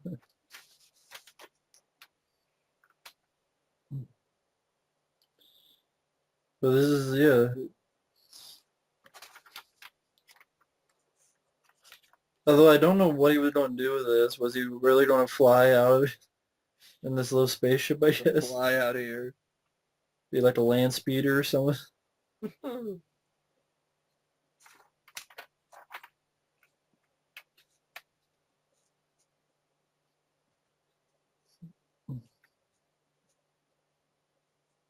I guess the Sci-Fi Channel planned to make a 4-hour miniseries sequel to The Thing in 2003, but nothing came of it. This is a great. I always enjoyed this. Yeah, it's a great shot. Because it's... Then you got the music. It's fantastic. This shows, isolation and... Great use of the location. Keith David is gone. Yeah. Did it taken? Did he go out? Is he now the Thing? Because Wilford Brimley got him already, or what's the deal? Who knows? Love this shot too with the... And that's Keith David, but it's like, what's he doing? Yeah. Yeah, the music and the lighting really really brings the mood to It had a great mood and atmosphere. dread. Yeah. The music itself, like, it just still sticks with me. Yeah. And now the power went out. Now you're like, oh shit. Lights go back on, but The blue lights. it was just for that second, that moment the power went out, and then it's like, oh my god. You could just think about it, Yeah, it wants to freeze.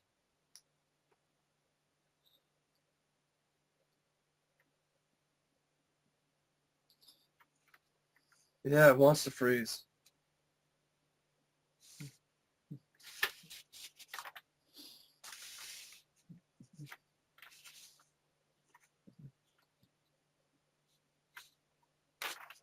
I guess the thing came out in the early days of home video with stereo sound.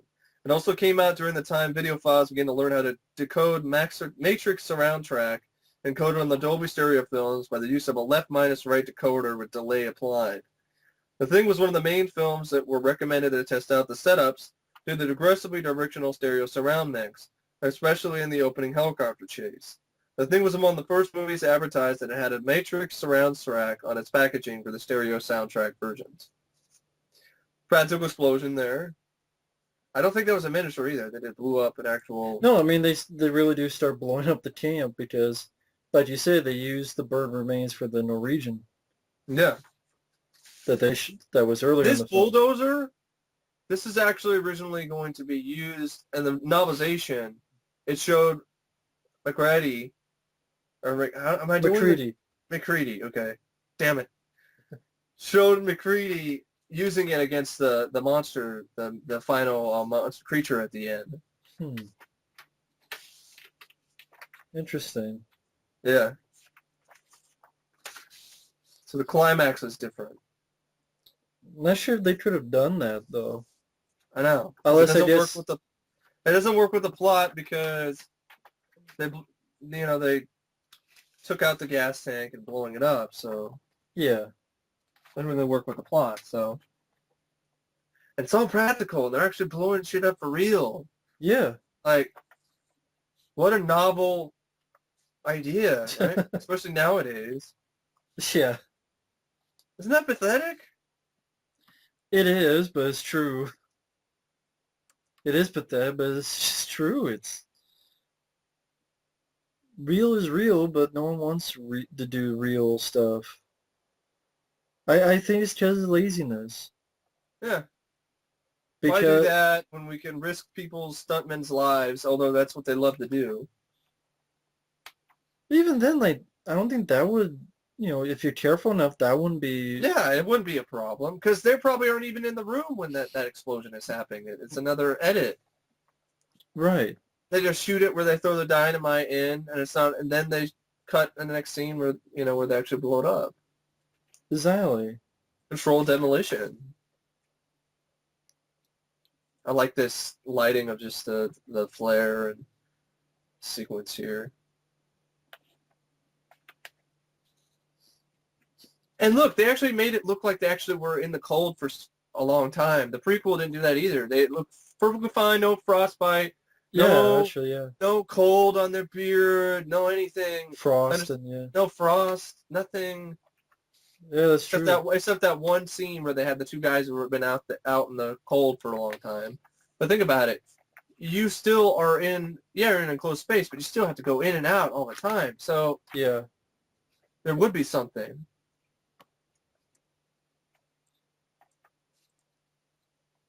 Oh yeah.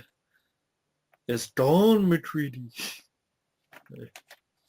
Gone, McCready. It's like the voice of doom. Yeah. You're doomed. You're all doomed. We're all doomed. Oh, so what? Crazy Ralph. Frank? Crazy Ralph? Is the voice of doom. It's gone, McCready. I guess this is around, well, first off, you got Gory. This is probably soon where Null's probably supposed to die. Well, first off, they cut it out. Well, first off, you got Gory. Yeah. And Wilford Brimley is sort of a facelift of... Yeah, that was really creepy. That's one of the creepiest ones to me for some reason. It doesn't even show, like, the head ripping open, biting somebody's head off or anything, or the Norris creature. It's just inside your face, fingers. Yeah. And it was a really simple effect, too. It just was really effective. Coming up. And then the ending where it just drags his face. Oh, yeah. Pulls his face to drag his body away. I know, yeah. It's the worst facelift ever coming up. Botched facelift.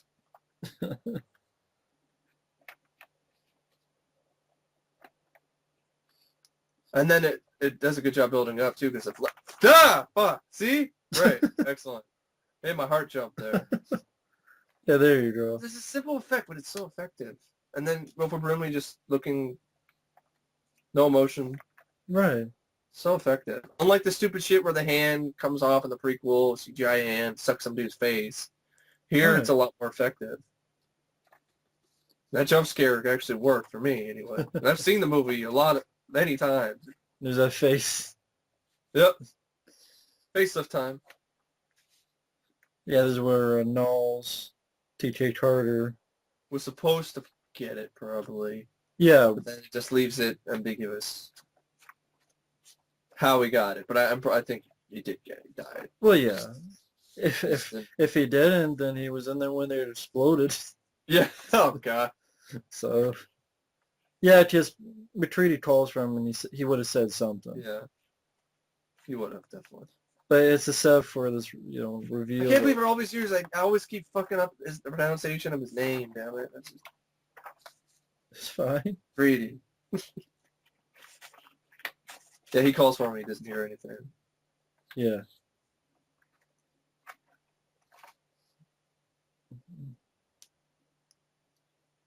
And like back there, you just know there's something back there. Again, that lighting, Yeah.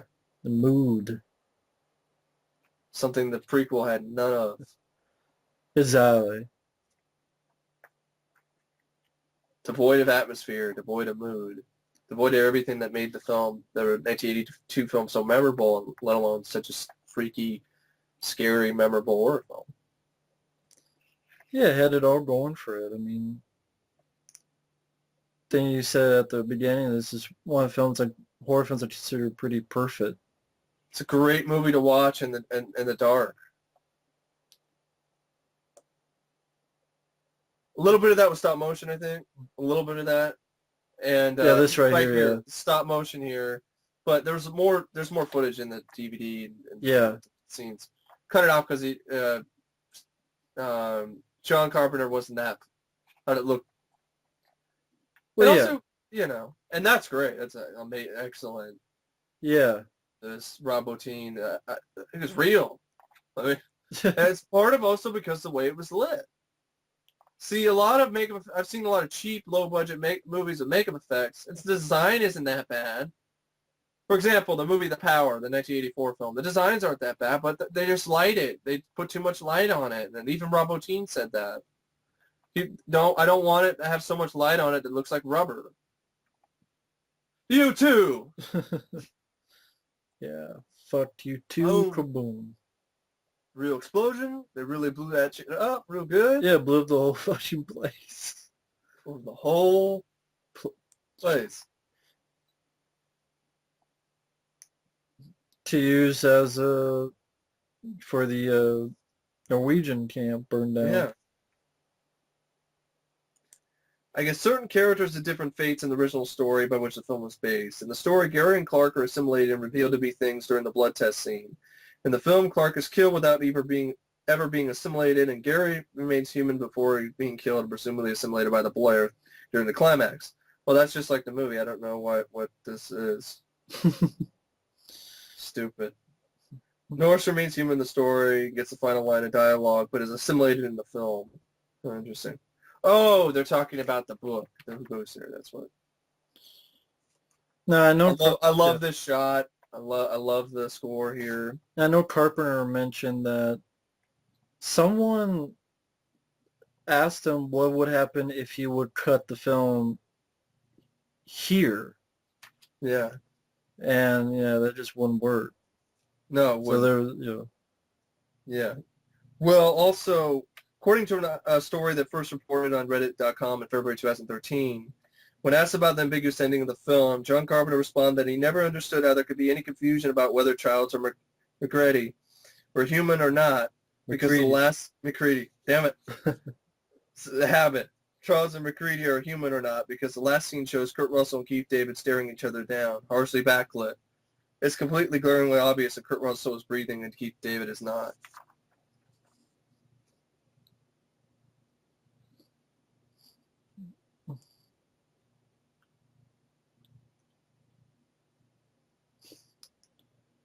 But at a horror convention in 2008, Keith David was asked if he ever knew who at the very end of the movie was infected the alien. He smiled and said, "Well, I don't know about Kurt Russell, but it sure as hell wasn't me." He may be right, as the movie's prequel, The Thing, 2011, established that while assimilating its victims, the alien gets rid of all artificial implants and appendages. Charles's earring could still be seen briefly in his ear at the end of the movie. Right. So John Carpenter's kind of contradicting himself in some ways. He even said that the video game tie-in, which reveals that the character... Charles wasn't the Thing. Yeah, it says, McCready survives and is picked up by a search and rescue team while Childs freezes to death. John That's Carpenter just saw him stated that... breathe. So Yeah. there you go. I know. I saw him breathe again. So. Yeah, I know. He just... But even the commentary, honestly, in the commentary, Carpenter didn't really have an answer. He even mentioned it's ambiguous. And this is a film that earns it. Yeah. That earns this type of ending. It's absolutely ambiguous. And there was an alternative ending, though, that was shot where Grady was rescued. Grady was rescued. McCready. And having taken... McCready. Fuck! McCready was rescued and after taking a blood test proving he was human. This was done as a precaution and never used, even for test screenings, as it was not part of John Carpenter's original vision. And has never been seen. Nope. Probably, I don't think it ever will be seen. Doesn't need to be. Well, I'd see it for curiosity's sake. I would too, but I'm just saying it's not completely necessary. Fucking badass movie, I mean... Yeah, I mean, even this just, here, this music is just... Yeah, just the music. This is what stuck with me is this music after I saw it. That late one night when I wasn't supposed to. Probably had nightmares that night too, but it was worth it. Yeah, just... And then I finally saw that movie that had the source of my nightmares even younger with that damn monster movie book, with fucking Norris creature. That still freaks me out. I did something for my films, for my recent, it was like a video production class at college. Was to make a video like about what you're afraid, it was photography actually. Yeah. What you're afraid of, like what are your fears? Fears, yeah. And one of them was definitely... I did the whole thing on pictures of the Norris creature. Huh. So yeah. Well, that is the warmest place to hide. Yeah. Had a teaser and then enjoyed the trailer as well. Thought the trailer was well done. Then It sucks this movie was a flop. It sucks that it got so much hate. It's not any more violent than any other horror film. And to be honest, there's blood, and it is somewhat gory, but it's more of the alien, the formation and stuff more than really... Transformation. Straight up transformation more than straight up just gore for the sake of gore. Exactly. And I really do feel bad for John Carpenter. I mean, that was horrible.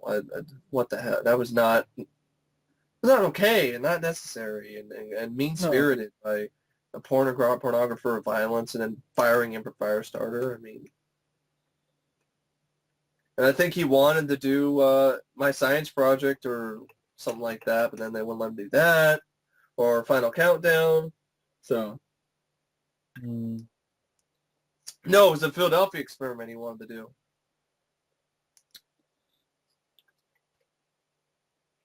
Yeah, and then pretty much had to do stuff like Starman to, quote, make amends. He should have never had to make amends for this movie. I'm glad that over the years it's found its audience. I'm glad it's found its fan base. It definitely found me. Deserves it. It definitely does deserve it. And I would love to see this on the big screen. Oh my God, I would love to see this in the theater. Same here. Just re-release it in the theater. Instead of fucking do another remake or sequel to the remake or what, prequel. Fuck it, it wanted to be a remake. It totally did. Yeah. The 2011 film. Exactly. I mean, the intention was there. And Carpenter wanted to do a sequel, and they said no. Nope. And so I guess I'll have to stick with my Dark Horse comics, but it's not the same. It's still really cool, but it's not the same. But yeah, it's just one of those movies that just acting, directing, lighting, music, cinematography, effects, editing, everything just It's clips excellent. perfectly. And It's like a just perfectly woven quilt of, bloody awesomeness. It's just sometimes I don't even have words. Like there were some scenes where just like I'm saying anything because it speaks for itself. it It's an does. And amazing, excellent movie that if you haven't seen this, well, you should be watching this commentary for one. So we gave away there you everything go. Special thanks to Stan Winston. since and Winston. But if you have, okay, gave away everything, but you still see it. I'm sure they Um, saw the movie first. I know. But I'm just, if you know anybody who hasn't seen it, you know, try to get them together one day and with you and some Jim Beam and some Coors, On a dark, stormy night, dark, stormy night, and all the pop this lights in out, and pop this in. and enjoy like I have ever since I saw it on VHS Same here. years I and years and years ago. enjoy like, first time I saw it was just on a DVD, on a tiny computer screen and in the den, and it was already the den like has no light in it because we have the blinds and everything, and it was such a unique experience because it was a movie I wasn't supposed to watch, and I did anyway. It's glad I did. I'm glad I watched the thing, and just don't explain. Yeah. Tell us you don't have to explain. It says right there. But Excellent. getting to our Fucking close, excellent it's movie. yeah, it's a 10 out of 10, 5 out of 5. Best, best remake, best for me, my favorite horror film of all Best time. marks for me too. 2 thumbs up. It's Hopefully the critics who gave this shit now appreciate it. to be honest, I think a lot of them do. But again, when people ask me what's your perfect horror film, this is it right here. God, that fucking score of Ennio Morricone just It the bomb. best Just way like it this movie. fits in perfectly. And there's your Universal. There's the Universal logo. And still not the one they used. Nope. But thanks for watching. Take care. My name's Matt, and joining me was Mike. Mike. And yeah, We will see you at the movies. see ya.